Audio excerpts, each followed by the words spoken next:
یا واو زبر یاو، میم زبر ما، یوم حمزہ زیر ای، یوم ای، ذال یا دو زیر دیں، یوم ایذین، یا صاد زبر یس، یوم ایذین یس، دال پیش دو، یوم ایذین یصدو، را نون پیش رون، یوم ایذین یصدرن، را کو نون کے ساتھ ملا کے پڑھیں گے یا را کے بعد الف اور لام کو سائلنٹ کر دیا جائے گا۔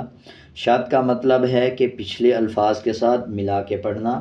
شد سے پچھلا الفاظ اگر خالی ہو تو اس سے بھی پچھلے الفاظ کے ساتھ ملاتے ہیں، اگر دوسرا الفاظ بھی خالی آ جائے تو پھر اس سے پچھلے الفاظ کے ساتھ ملا کے پڑھا جائے گا۔ اب جیسے یہ لام ہے، یہ بھی خالی ہے، الف ہے، یہ بھی خالی ہے، تو پھر تیسرے الفاظ کو دیکھیں گے۔ اب یہ تیسرے الفاظ پہ پیش ہے، را ہے، تو را کو نون کے ساتھ ملائیں گے، یومئذ یصدرن، نون الف زبر نا، یومئذ یصدرن،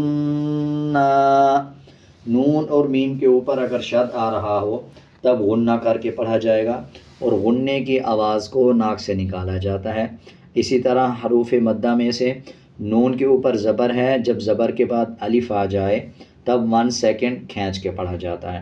اب یہ نون کے اوپر زبر ہے، اس کے بعد الف ہے تو 1 سیکنڈ کھینچ کے پڑھیں گے، اور نون کے اوپر شد ہے تو غنہ بھی کریں گے، یومئذ یصدر الناس، سین پیش سو، یومئذ یصدر الناس، وقف، یومئذ یصدر الناس، سین کے اوپر جو پیش ہے اس کو سائلنٹ کر دیں گے اور سین کی آواز کو آدھا پڑھیں گے وقف کرتے ہوئے۔ میم نون را زیر میر، میم نون را زیر میر، آپ اس کو یوں بھی پڑھ سکتے ہیں، میم را زیر میر، اور نون کو ملا کے بھی پڑھ سکتے ہیں، میم نون را زیر میر۔ اس میں جب آپ ہجے کریں گے، ملائیں گے، تو نون کی آواز کو نہیں نکالا جائے گا، جسٹ آپ ہجے کرتے ہیں تب آپ ہجے کرتے ہوئے میم نون را زیر میر پڑھیں گے، اور اگر آپ نون کو سائلنٹ کر دیں، میم را زیر میر ایسے بھی پڑھ سکتے ہیں۔ اور جب آپ اکٹھا الفاظ کو پڑھتے ہیں تب بھی نون کی آواز کو بیچ میں نہیں پڑھا جائے گا، میم نون را زیر میر، میر، رب زبر رب، شد والے الفاظ کو مضبوطی کے ساتھ ادا کیا جاتا ہے، نون میم کے اوپر شد آ جائے غنہ کیا جاتا ہے، اور شد کا تیسرا مطلب ہے کہ پچھلے الفاظ کے ساتھ ملا کے پڑھا جاتا ہے۔ شد کے متعلق ایک میں نے الگ ویڈیو بنائی ہے، آپ چینل میں سے وہ ویڈیو بھی دیکھ سکتے ہیں۔ اسی طرح میں نے سب چیزوں پہ ڈیٹیل کے ساتھ ویڈیو بنائی ہے کہ الٹا پیش کا کیا مطلب ہے، بڑے مد کا کیا مطلب ہے، چھوٹے مد کا کیا مطلب ہے، شد کا کیا مطلب ہے، جزم کا مطلب کیا ہے، اور کھڑا زبر کھڑا زیر کے بارے میں پوری ڈیٹیل کے ساتھ میں نے ویڈیوز بنائی ہیں، آپ اس میں بھی دیکھ سکتے ہیں، آپ کو انشاءاللہ فائدہ ہوگا۔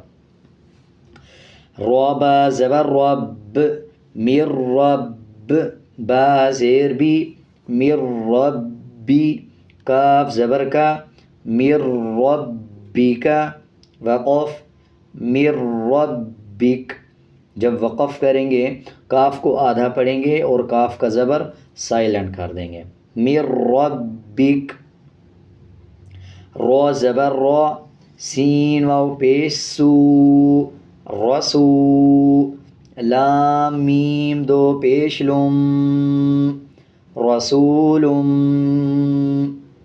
میم زیر می، رسولم می، نون لام زبر نل، رسولم من ال، لام کھڑا زبر لا، رسولم من اللہ، ہا زیر ہی، رسول من اللہ، وقف، رسول من اللہ، لام کے اوپر کھڑا زبر ہے 1 سیکنڈ کھینچ کے پڑھا جائے گا.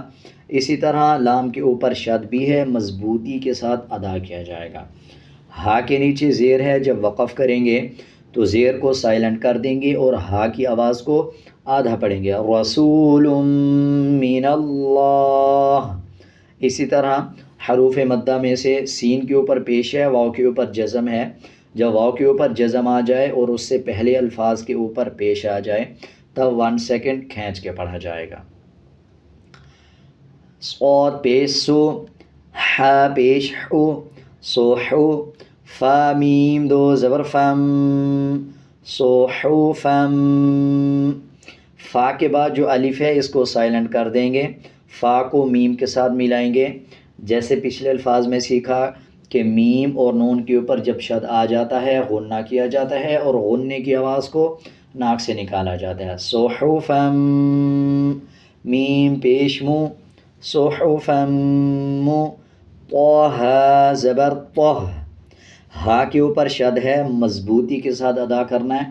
طہ زبر طہ، صحفم مطہ، ہا زبر ہا، صحفم مطہہ.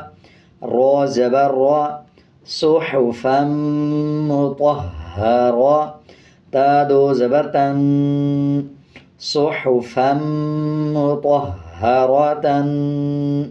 وقف، صحفم مطہرہ، صحفم مطہرہ. جب وقف کریں گے تا کو ہا میں تبدیل کر دیں گے اور وقف کرتے ہوئے ہا کی آواز کو آدھا پڑھیں گے اور 2 زبر کو سائلنٹ کر دیں گے. امید ہے آپ کو یہ صحیح سمجھ آ گیا ہوگا. اگر آپ کو سمجھ نہیں آیا یا آپ اس کے متعلق کچھ پوچھنا چاہیں تو کمنٹ میں پوچھ سکتے ہیں.